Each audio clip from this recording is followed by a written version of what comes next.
Excellent. All right. So is there anything else we need to go over before this starts? I'm literally just reading the article. Oh, okay.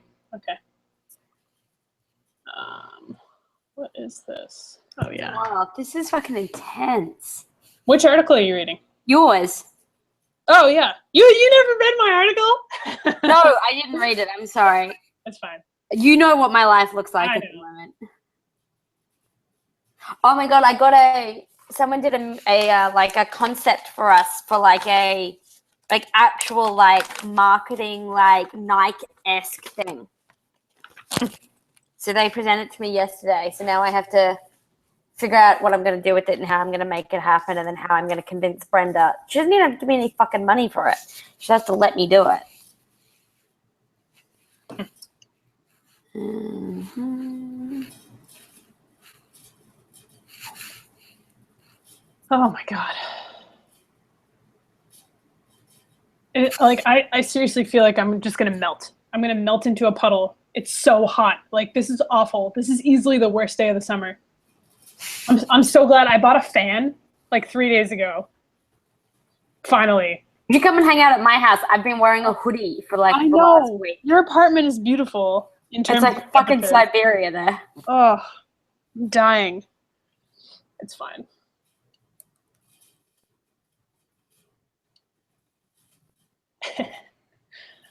Do you use Slack at all? Yeah, for what? Here, yeah. Oh. We just started a racing podcast, Slack, with a bunch of other people that do podcasts. And oh yeah, RJ is already in there posting stupid memes. It's wonderful. Oh my god, how am I not invited to this? Because we literally made it 5 minutes ago, and there are 3 of us in there. I'll send you an invite when we get done with this. Yeah. Well, are we on Super License this Sunday? Yes. Okay. That's at 5 p.m., which is perfect because the Arsenal game is at 11, so I'll be home and slightly tipsy by 3. Because I can nap. What time did we say? 6, right? No, 5. 5, okay. Yeah, look, just remind me. Yeah, no. I don't think I'm going anywhere on the weekend. I'm planning to just watch sports. Yeah, no, that's fair. I will probably, I'll shoot you a text when I'm on my way home. Yeah, sweet. That's good. We should record the rest of this episode next week, early next week, maybe? Yep. Works. There's a lot going on, so. Oh, man, there's a lot going on in motorsports. My life is a fucking mess. Work is driving me crazy, and I think Bhavna's not speaking to me. Oh, shit. And I'm I don't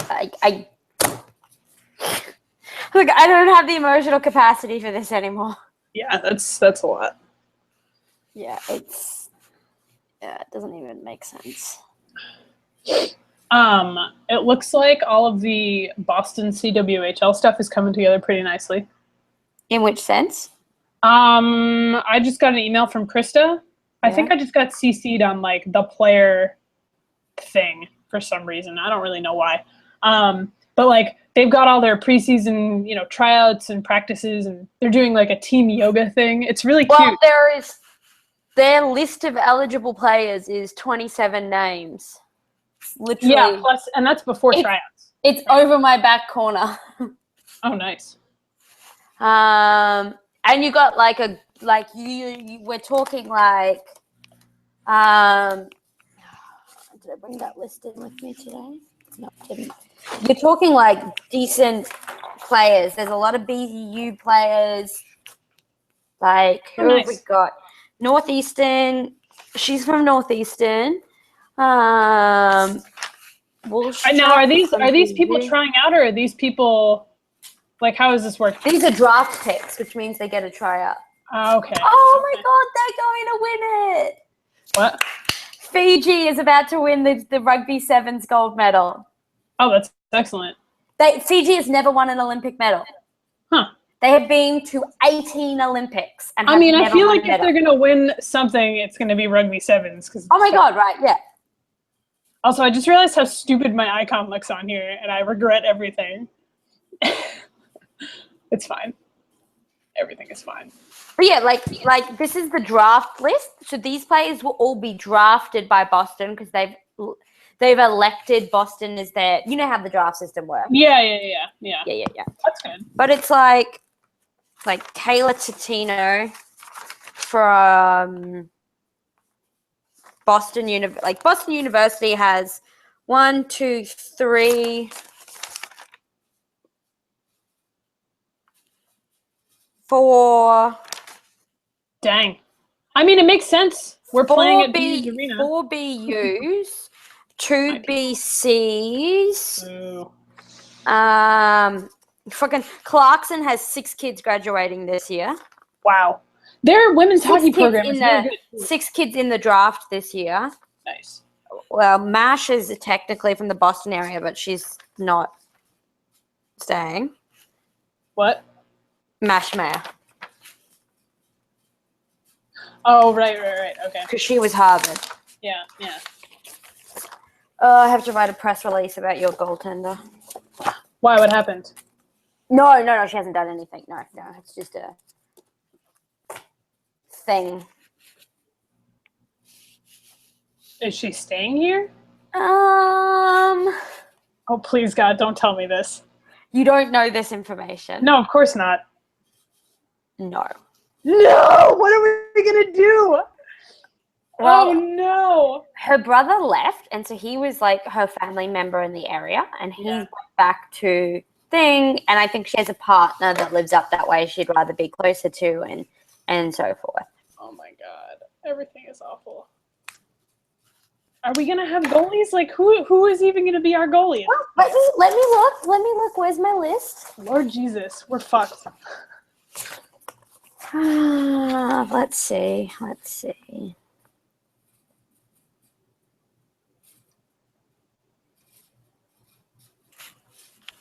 Goaltenders.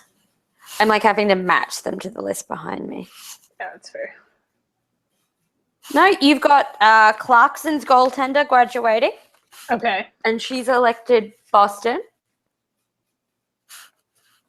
She's from Baldwinsville, New York. Okay. You have a girl from Sacred Heart University. They suck. Yeah, well, that's why I was a bit like, Who are they? What is that? I'm going to grab some water. I'll be right back really quick. Yep. Oh, never mind.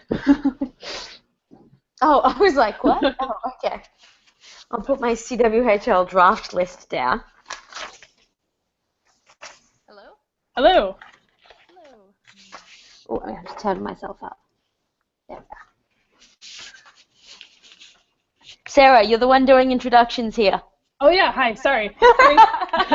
This is Sasky. Sasky, this is Grace. We do this podcast together pretty much after every F1 race, and we've been trying to have, like, more women who work in and around motorsports on the podcast.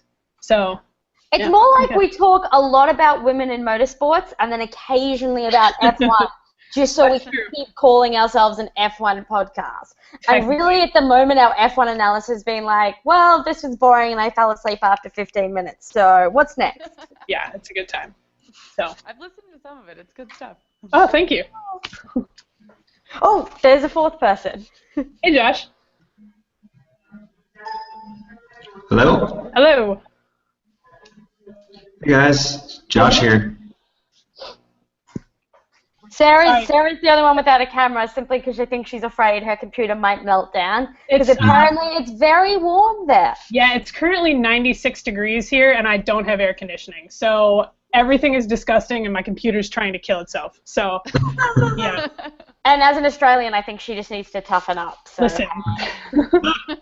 It's fine. That sounds great. It's a blast. Well, guys, it looks like Grace, you're on, and so Grace, obviously, I think you've probably already met Sarah and Sasky, so prepped you with a couple of questions that you guys sent over in advance, and so I'm just gonna go ahead and hand it over. All right, sounds good. Awesome, Sarah. I will let you start. Oh Jesus! All right, I'm gonna just do a little throw to this just to make things sound better. Yeah, so we're gonna edit this into because it's obviously the off season, not the off season, but it's the summer break at the moment for F1. We're trying to put a show together that really looks at, I guess, women in motorsports and the different, different areas women in motorsports are in and the different challenges and the kind of things from a slightly more in-depth than we get to talk about normally. A lot of the time we just talk about results and different things like this, but this one we're going to look at a little bit more like pathways and different things like that. Yeah, so yeah, we're here today with Grace, involved with Aero Electronics and the Sam Car project. So first of all, I guess, how did you get involved with this? Yeah, when I was first brought on to Aero, I was approached by Noelle Marshall. She's our project lead, and we were talking about the project and stuff, and she's like, I think you'd be a really good fit, and it's like, oh, I would definitely want to be interested, and from there we kind of figured out what my roles would be, and how the vision that I saw for the project and what I could bring to the table, and it kind of evolved from there. That's awesome. So we've covered a little bit on the website about the SAM project. What is your specific role, just for our listeners, within that team? Yeah, so I kind of took the lead on the glasses that Sam does, that Sam wears, that tracks via the IR cameras. So developing those, I've done several prototypes of those, and then kind of optimizing how the camera reads those, and the camera mounts, and how all those systems interact with each other. And then I worked a lot with the safety equipment that went into the car. Since the project's been finished, it's mostly just been logistics of the different things we've been doing, so there hasn't been too much engineering as of late to work on. But we have been working a lot on brainstorming new stuff and how we can implement new technology. So I've kind of taken the lead on hopefully some things you'll see in the future here. That's awesome. We saw a little bit about the Pikes Peak hill climb, and I guess, going from the oval at the Speedway to kind of I've driven up Pikes Peak. It's a nightmare in like a van at 20 miles an hour. I can't imagine driving up in a race car and then trying to do it like that as well. How was kind of transitioning from the oval to that sort of a course? Yeah, it was a totally different animal. We had to change a lot of things actually, and there was a lot of different factors that were just so different. From hitting a top speed at Indy to just trying to make it up the mountain. It was we had to adjust everything from like the steering sensitivity to installing oxygen in the car, and is that just because of the elevation, or? Yeah, most of the drivers actually use supplemental oxygen just to help because the air gets so thin and you're moving so quickly up it. I think he didn't really wear the oxygen during it. We just had it in the car. Just in case. Yep. And then because the car behaves so differently racing uphill in the thin air than it does on a 90 degree day and humidity in Indy. So there was different things we had to do for that, but yeah, it was awesome, both of them. So in terms of awesomeness, I guess, they were both really cool and really good experiences, and both huge challenges for us and Sam. That's awesome. So you moved over to Aero from Clemson, and I see that. Did you do crew while you were at Clemson, like regatta racing, or? I did. I got my master's in mechanical engineering, and at the same time, I was coaching full time for their rowing team. Oh, that's awesome. I was about to say I did crew as well, but I'm 4'11", so I was that person that just yells at you and steers boats. But no one. I grew up in a town where it was kind of like, don't fall out of the boat because the river has crocodiles, and we're not quite sure how safe you're going to be if you hit the water. So don't mess up. You learned to stay in those boats. It was quite funny because I was watching, obviously, the Olympics are on at the moment, and they were like, one of the crews flipped, I believe it was a quad that ended up upside down. And I was like, firstly, that's super impressive because flipping a quad is very, very hard to do. Yes. But secondly, I was like, well, I mean, I don't know if I would want to be in the water there because having grown up where I did, like, you just assume something's coming to get you. Yeah, I've been watching Rio pretty close, and they've had a lot of interesting things happen in the water there. Yeah. Yep. Didn't someone hit a couch? Like there was a kayak that like hit a sofa underwater or something like that. Like what is happening down there? Yeah. At least the water is a normal color than the pools. I Oh don't know. gosh. Yeah. Right. It's God, so much. I was like, this needs a pH test and some chlorine right about now. Please fix this. So while you were there, did you ever make it to the head of the Charles? I know I put this in the questions, but I'm from Boston and it's like a huge deal here. It is a huge deal. I did. I've raced there twice and I've coached there 3 times. Oh, that's awesome. Yeah, that's definitely probably that is my favorite race in the rowing year. There's nothing like it. It always ended up being it's always in like October, right? So Yeah. the second month of the school year. So it's the first time that like all the students are back and we have to deal with like a massive road shutdown to like accommodate for all of this stuff happening, but it's always such a good time. Yeah, yeah. And the weather at that time of the year is always it's beautiful. Super unpredictable too. Yeah, the trees, the whole thing is gorgeous, but yeah. I think one year, like last year, it was like 70 degrees, and then like 2 years ago or 3 years ago, it was snowing, and oh jeez. I mean, I guess if you think about it, it's the same in April for the marathon because it's been 80 sometimes and 40 sometimes, and it's just kind of it's ridiculous. Yep. So yeah, I guess the next question we have is we are a podcast about women in motorsports. So how have you kind of found the path to where you are now to be kind of as a woman and whatnot? I mean, it's kind of a hard question to ask because like I know it's getting easier and easier for people as the years go on, but you still don't see a whole lot of women in engineering, which it'd be nice to fix that. Right. In my master's mechanical engineering program, I was the only female that graduated in my class of the PhD and master's students combined.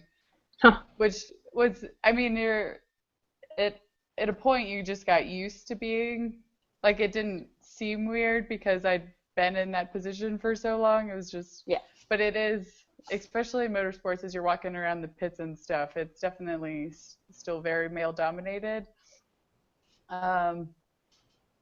But you can't really look at it that way, in my opinion. Like you have to still be yourself, I guess.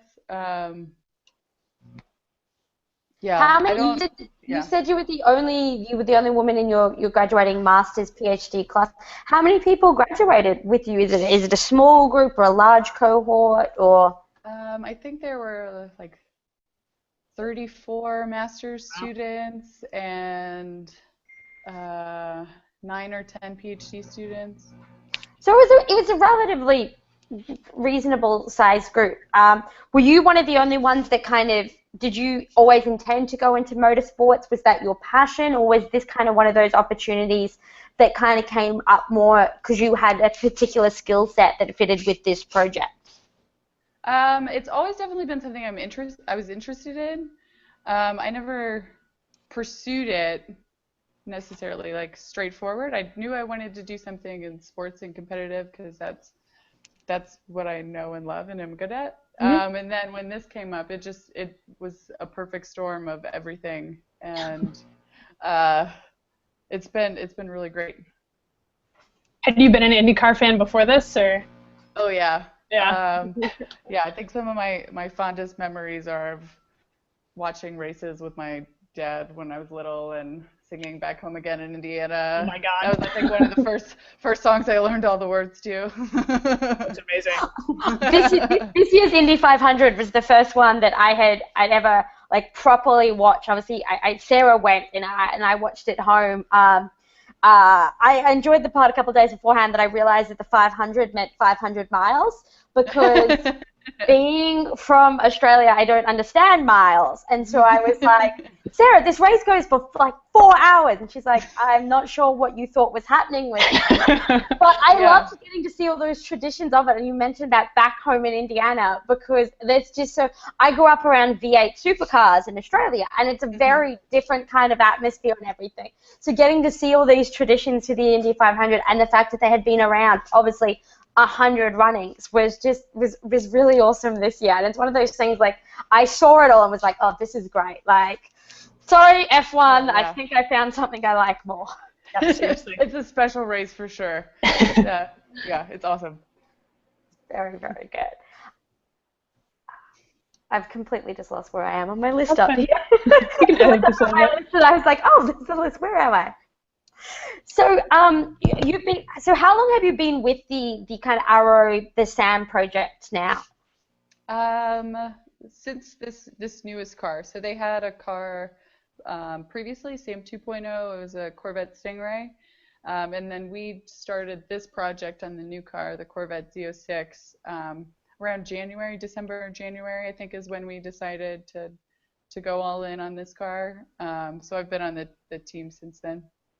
And you guys have obviously done some really awesome things, like you did the testing at Indy 500 and that. But for you, which has been the kind of most exciting or rewarding kind of parts of it that you've got to see and be part of? I'd say, well, I have a whole day. Qualifying day at the Indy 500, I think, is probably one of the best days I've ever had. Because first we ran with Sam, and he ran his laps, and that was awesome. And then Hinch went out and got one pole, yeah. Yeah, and it was the whole Aero team and Schmidt-Peterson team were together, and we were all just cheering like that, like the top Aero executives that you only see in suits. Like, they were just going crazy, and all of us kind of coming together to celebrate all of the victories for the day, and like neither of them really outshining each other, I guess, in terms of Aero, was awesome. And to be a part of that and to be there, it was pretty unreal. I guess the other question I kind of have is, this kind of car and everything is something that's kind of starts to, I guess, pave the way for something that could be potentially game-changing for people in these situations. I mean, how do you find it? Because you're getting to work on something that is something that you love. It's sporty, it's competitive and all of that, but it kind of has a potential for like a broader kind of social impact. Yeah, it's something I think about a lot too, is, well, how can people use this technology? And we as engineers, we talk about it a lot, like, how can we simplify it so it's easier for people to take this technology and implement it in different ways and use it. And I think it's a big deal in kind of enabling more people, and not even just like former race car drivers, but everybody, and getting as many people to dream about racing and as possible. I think it's important for us as a society to kind of get rid of limitations like that, and it's awesome to watch it all happen. Are there any specific places that you would like to see that car run? Now that you've done, Indy and Pikes Peak, like, what's your dream track to like set this car up for now? You set the bar. That's a pretty high bar to start with. It really is. We've done a lot of good ones, and like myself and my coworkers, we talk about it a lot. Like, we just dream and stuff. I think my top track would be Monaco. That's probably my dream track to go to. And look, if you can get it, is that because you would love to see it around Monaco, or you really just want to go to Monaco? all of the above. All of the above. Look, if a car can get around Monaco, I think you can get around most places too. Yeah, that's true. That is a very narrow, very windy track. Yeah, it is. Yes, it's super challenging and super iconic, and that would look fantastic. That would be yeah. Yeah. Or Le Mans. We've talked about Le Mans a little bit. I think that would be pretty awesome too, if we could do something like that. But that's all. We'll see. Hey, you gotta dream big. Exactly. Right. Well, awesome. I think that's pretty much all we've got for now, unless you can think of anything else. I have one more final question. Obviously, you said that you came from a degree and a background where there wasn't a lot of women in it. Do you have any thoughts on encouraging young girls to get into these kind of STEM things, or why more should be getting into it? Yeah, I definitely think engineering needs more girls because it needs that different perspective and from working on our team, we have it's half girls and half guys, and coming from mostly working on teams that's all men, it just makes so much more sense, and we get so much more done, and the team dynamic has been great. How to do that? I struggle with that. Like, I've thought about it a lot because I was so easily drawn into it. But I think, like, just don't be afraid to fail, I guess. Like, I find that girls sometimes they're like, oh, like, I didn't get it right away, so, like, maybe I don't want to do this. But if you really stick with it, like, those first couple of years of engineering school are not that fun, but once you get through it, it like really opens doors and it's really awesome. And this sounds like my decision to go to law school. That was so fun. The first couple years, not so much, but that's all right. The end, not bad. It gets fun. Hang with it. Yeah, it's awesome, and there's so many incredible things you can do too. It's not just sitting in an office designing gears or playing around. There's so much more you can do with it. I think that's becoming a big thing nowadays, that they are actually communicating to young women who potentially could go into STEM what it actually means, that it's not just this concept of what, like, it's not just engineering is just this. They're starting to do a better job of communicating just the breadth of what can be done with it. And I think what the end game is more than the process. Exactly it. Yep. Yeah. Yeah. So it's good. Oh yeah. Yeah. Well, I will let Sarah wrap this one up. Yeah, thank you so much for joining us. Again, is there somewhere we can find you on social media to follow along with this project, or? Yeah, I post a lot of stuff on Instagram, just G Doepker. We have I'm a hashtag sure ArrowDriven that Got it. stuff should be posted too. We'll also put all the Arrow social media accounts and that into the post that we include on this as well.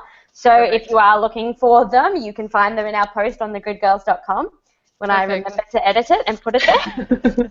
We have a website too, arrowsamcar.com, but I don't think it's been updated recently with a lot of the new stuff that the car's been doing. And if you're listening to this podcast and you're familiar with our website, Sarah wrote a great article recently about the SAM car and its activities at the Indy 500. So that is definitely worth giving a look at if you want, the SAM car 101. She's done a great job of that one there. Thanks, friend. I'm good at the pumping tires. Awesome. Well, yeah, thank you so much for coming on with us, Grace. This has been really fantastic. Awesome. Thank you. Yay. All right. Yeah, thank you so much for coming on. Yeah, no, you guys are awesome. I love listening to you talk about working in a team with all guys. I currently work in an office. I work in professional ice hockey, and my office is 6 women. And my previous office was 25 guys and me. Yeah. So it's a bit of like the opposite end. Like I work in a professional women's sporting league. So I think in our whole league of 150 people, there's 3 guys. So it's like the complete opposite end of the spectrum at the moment. Yeah. That's funny. It's quite entertaining. It's funny. Well, thanks guys for having us on. That was really fun to listen to. No, Awesome. Yeah, we will. For setting it up. We'll edit this up, and I'll send you that the audio file from this as soon as we get that done. Cool, that'd be great. And yeah, let us know if you have any other questions. We're open to it. Sarah, you have my contact information. And, Yep. And yeah, we'll go from there. Brilliant. Awesome. Thank you so much. Oh, quick question. If you sure. need anything else from me, just let me know. I'd be happy to Will do. Yeah. When do you think this would be airing or posting? We are going to record the rest of the show either Monday or Tuesday. So probably as soon as Saskia can get it edited. So probably Wednesday. I'm putting pressure on you, Saskia. Yeah, I'll get it edited. Yeah. So yeah, next week. Yeah. Probably. Sarah turns up for the podcast. Saskia has to edit and tag it. It's fine. Very cool. All right. Brilliant. Awesome. Well, have a good night, everyone. We'll be in touch. Yeah, you Thank too. you. Thanks again. Thank you. All right.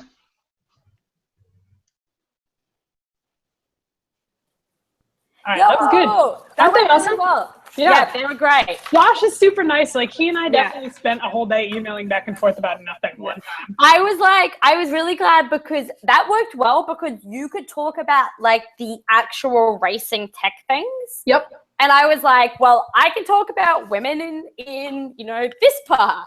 Mm-hmm. And I was like, okay, I'm just gonna take this part and roll with it. Yeah, no, that was perfect. So I didn't tell you this because I just decided to do it today, but I'm starting a new project. And if you ever want to hop on and help me out with it. What is it? Have you ever watched the YouTube channel My Drunk Kitchen? The drunk cooking one? Yes. Kind of, yeah. Why? What are you doing? My drunk Indica? Yes, exactly. Oh my god. I will jump on and help you with this because that is Excellent. my jam. There's also Drunk Disney, which is kind of how I got the actual idea, where they watch Disney movies and just get trashed during them. So I'm going to do this. Pretend that I'm trash because I'm trying to avoid drinking too much at the moment. No. Damn it. So you can wait until you start drinking again and come on the show. Well, it's more the fact that I'm not meant to drink. Okay. No, it's okay. We can make this happen. I'm fine. I'll be my tipsy friend because I'm more entertaining tipsy than Oh drunk. yeah, it's fine. I'm not going to get hammered. hammered because I'm not going to be coherent. But I'm going to try to record the first one tonight and see how it goes. Yeah, cool. So we'll see. We'll see how it goes. That's why I set this desk up today because I was like, I can't just sit on my bed and do this. You're like, I've got a podcasting desk, and I was like, I don't have. And I was like, no, I do. I have a fucking desk. Right. Like, I don't have a desk. So now I do. I have to actually get a real desk because this is just a kitchen table I pulled out of our little crawl space that I didn't know we had. God. And I don't have a real chair. I'm just sitting in a lawn chair right now. But yeah, we'll figure it out. It'll be good. All right, I'm going to stop this broadcast and it'll go to my YouTube page, right? Yep. And then I will save MP3 from it. Yeah, I can do that. That's fine. If I hit stop broadcast, will this shut off? No, it shouldn't.